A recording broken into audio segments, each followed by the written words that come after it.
আসসালামু আলাইকুম। ওয়ালাইকুম আসসালাম। আপনি রফিকুল ভাই না? হ্যাঁ।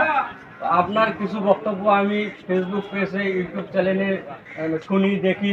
আপনার বক্তব্যগুলো খুব ভালো লাগে। আচ্ছা। আমি রাজমিস্ত্রির জীবন ইউটিউব চ্যানেল থেকে এসেছি। আপনার ভিডিও আমি সচরাচর দেখি। আপনি আপনার জীবনী নিয়ে কিছু বলেন। আসসালামু আলাইকুম। আমি আমার জীবনের কথা কি বলবো। আমার যখন 3 বছর বয়স আমার বাবা মারা গেছে। বাবা মারা যাওয়ার পর আমি খুবই ইতিম। আমার দুঃখ কষ্ট মানুষ মনে হয় আমাদেরকে বলার মতো সটে।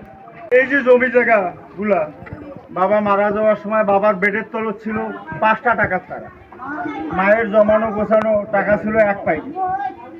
এই মানে লাশ মাটি দিয়ে আসার পর ওই যে বিজনেস তরফ থেকে টাকার বান্ডিল নাই 5টা, মায়ের জমানো গোছানো টাকা থেকে সেটাও নাই।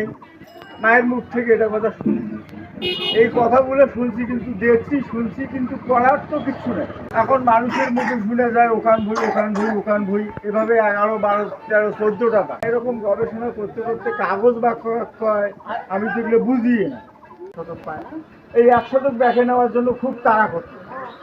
তা আমি ওদেরকে বললাম যে আরে তোমরা যে জমি এটা 1 শতক পান দেখে নিয়ে যাচ্ছেন, তা আমাদের এগুলো কি কি বলে খায়? হ্যাঁ, তোর ভাবিলে সব বেঁচে ফেলে।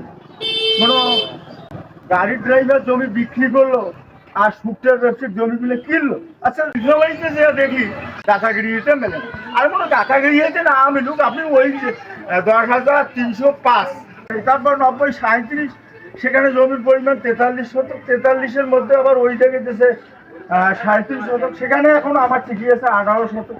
নীলফামারী স্টেট অফিসে যে যদি এটার ভলিউম নেই তাহলে ওদের উপরে জালিয়াতি মামলা হবে। এখন আল্লাহ কি করবে, আল্লাহ ভালো জানে। এই বলেই আমি আমার বক্তব্য শেষ করছি। ধন্যবাদ আপনাকে রফিকুল ভাই।